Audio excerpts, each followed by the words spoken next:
It's a staple of conferences. We tend to have a little look at how the industry is doing. So we've seen him earlier today, but if Neil Osment would like to pop up and give him his UK corrugated industry update. Thank you, Neil.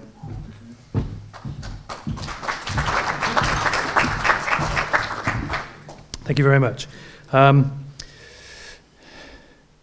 remember standing here in the January event, and Tim was saying, come on, we've got to be upbeat about where we've come from, because in 2021 we've had an amazing year, and there's quite a lot of people who were quite downbeat for some strange reason. This year has been a strange year for corrugated, and it's been a strange year for paper. So I'll try and talk you through what I think are some of the highlights or lowlights and some of the things to watch out for.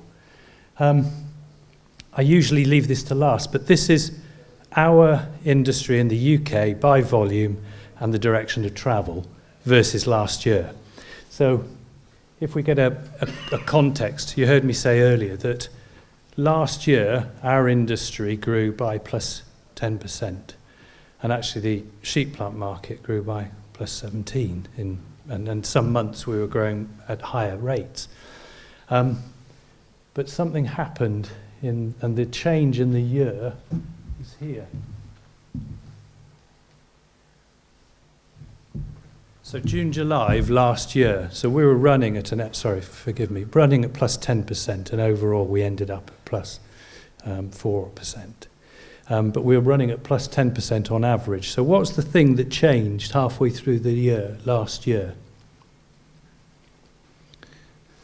What happened in the way... Go on. We were allowed to go out again, weren't we? Yes. So what as a result? Yeah, so we were allowed to go out, we stopped e-commerce. So we stopped buying things on e-commerce. And it happened in June, July. So working from home turned into, at best, a hybrid working.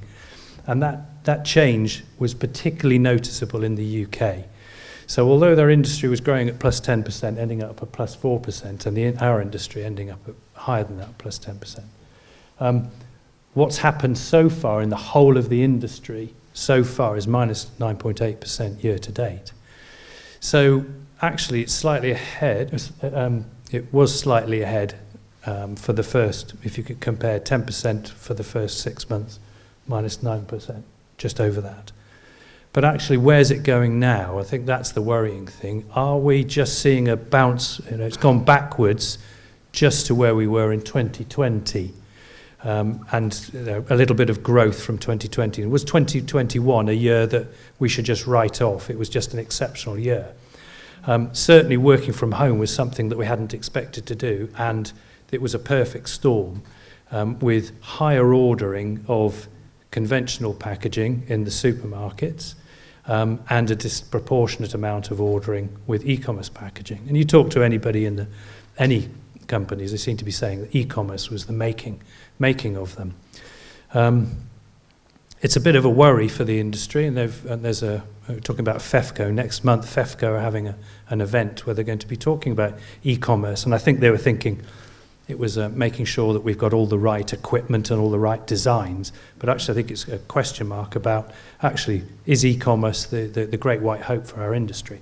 So I dwell on that actually e-commerce taking a nosedive has been a major contributor towards this and other factors. So what are the other factors? Well, inflation has had an impact on us. But I wanted to bring in that we're not alone in having a bit of a tough time. So we're saying UK, the people, again, I like statistics, so on average, I think it was plus 9.9% rate of inflation in August and plus 10.1 in July.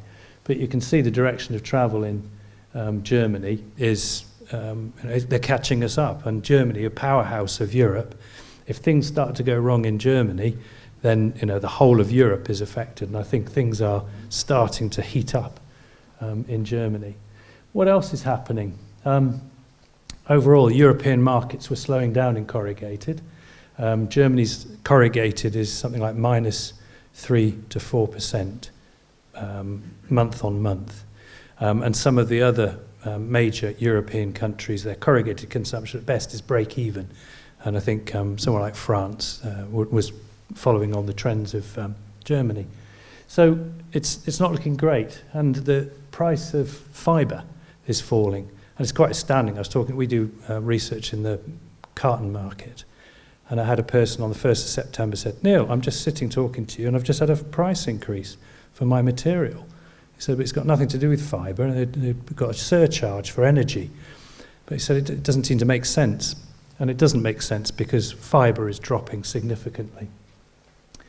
How have the paper mills been managing that? For most of the summer, they've been having unplanned downtime in the recycling mills and shutdowns in order to try and make sure that demand is covered by that supply is covered by a lack of demand. And energy surcharges, I think people are going, "Oh God, that's terrible that energy surcharges are coming." I actually think about what's next. Paper mills, I don't know if anybody's heard this, but craft paper mills use a lot of biomass in order to produce energy. So they take trees, they mangle up the bits of tree, and in a very good environmental approach, they generate energy. And craft plants in Scandinavia are starting to be asked, could we take that energy and don't bother making paper? We need that energy to be able to supply the domestic market around Europe. So there may be, and I don't wish to be a scaremonger, but I just want you to think about what's next, not just a surcharge, but the implications of this. And that's the last bit there. We tend to follow this as a way of helping us as a market research company to predict what's the direction of travel of corrugated. And in the last 2 years, it's been jolly difficult to do it. So what are they? PMI is the Purchasing Managers Index, and the other one is the Uncertainty Index. And as you can see on there, in 2021, the PMI showed high levels of activity. So purchasers were having a devil's own job, trying to source and buy cheaply paper and other things, trying to source things that they couldn't get a hold of. So there's enormous activity. And the uncertainty index was reducing, so people were pretty certain about what was going on, but they're having to cope with things. The reverse has happened in 2022. So PMI has become a bit easier for purchasers in certain aspects. Either they've become more used to it or they're being able to get a hold of product. And I think our product has become stable at best in its pricing, and perhaps it's started to move down. Certainly paper is potentially moving down, or should be moving down, because of fibre. And the uncertainty is much higher. That makes it extremely difficult to predict future. And for us, our job is to try and predict 5 years ahead what's going to happen in the corrugated industry, in the folding carton industry, and other markets, on paper-based markets. What do I think are going to be the things that we need to watch out for? Well, it's no surprise. The Ukraine war has had a massive impact on us. It's had a massive impact on other countries. So petrol is driving up inflation. Petrol price is driving up inflation, and it's because of the situation with the Ukraine war that's a contributing factor towards that. Energy shortfalls is starting to be the issue. I was talking with a company in the UK who manufactures our product. He said, I paid this amount of money. I paid 100 grand for my energy. I've just come off the phone with my energy supplier. They said, I want you to pay 1.2 million. So 12-fold increase in energy for that particular organisation. Now, I don't suppose you're seeing those increases, but there are other industries, and there was Market Gardener company, £5 million turnover. They grow tomatoes and peppers. And he was saying, well, my normal bill is 1 million. Energy bill is 1 million in order to be able to produce all these tomatoes. So I've got £5 million turnover business. My energy bill for next year is 14 million. He said, the only thing I can do is pack up and stop doing this. So thank goodness the government came last week and said, we've got a cap for business. And that certainly will help, but I think we haven't heard the last. Paper mill capacities. At the moment, lots of capacity, more capacity on recycled than is available and than is demanded. And there's a lot more potential for people to purchase materials compared to last year. global demand is slowing and trading is slowing.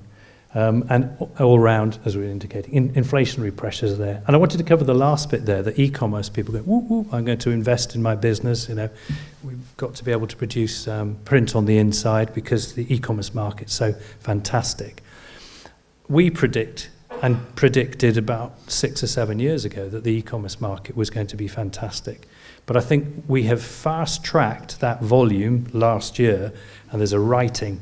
And that writing at the moment is going on because we don't want to buy as much stuff online.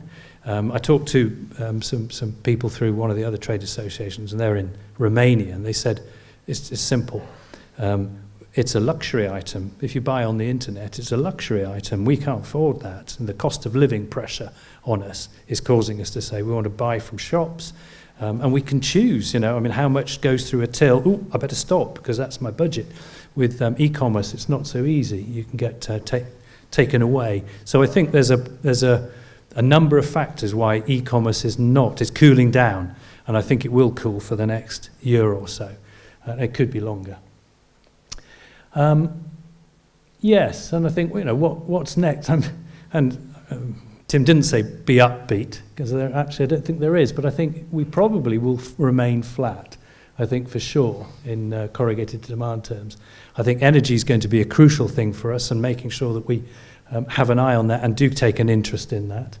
And the last two things for me, I think the customer service that the sheet plant sector provides is second to none. And I think that is such an important thing for us against the other 2/3 of the marketplace. So it remains key.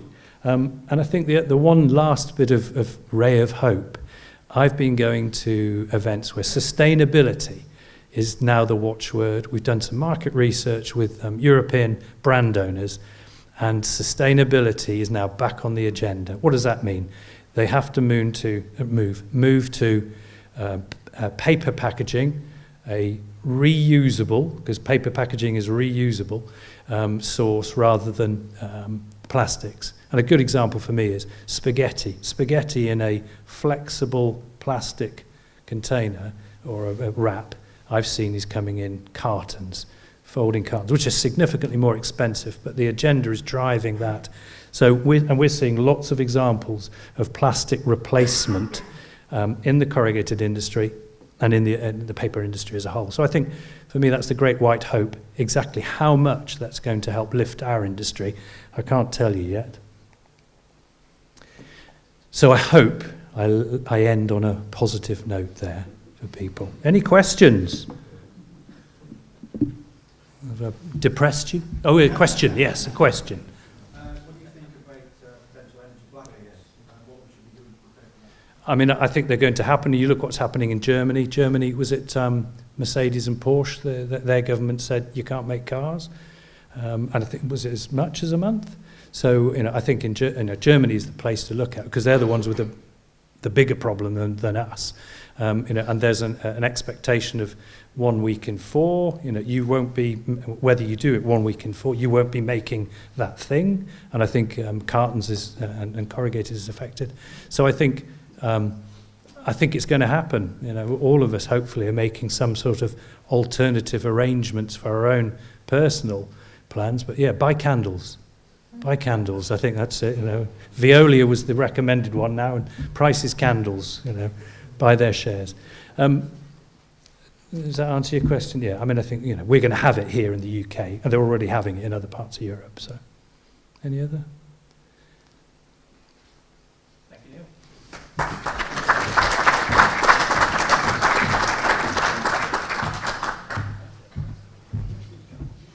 Unless I'm very much mistaken, exactly a year ago, I was stood here asking a panel of people on this, slightly larger stage than this, do you think the uplift in corrugated demand is a paradigm shift or a blip?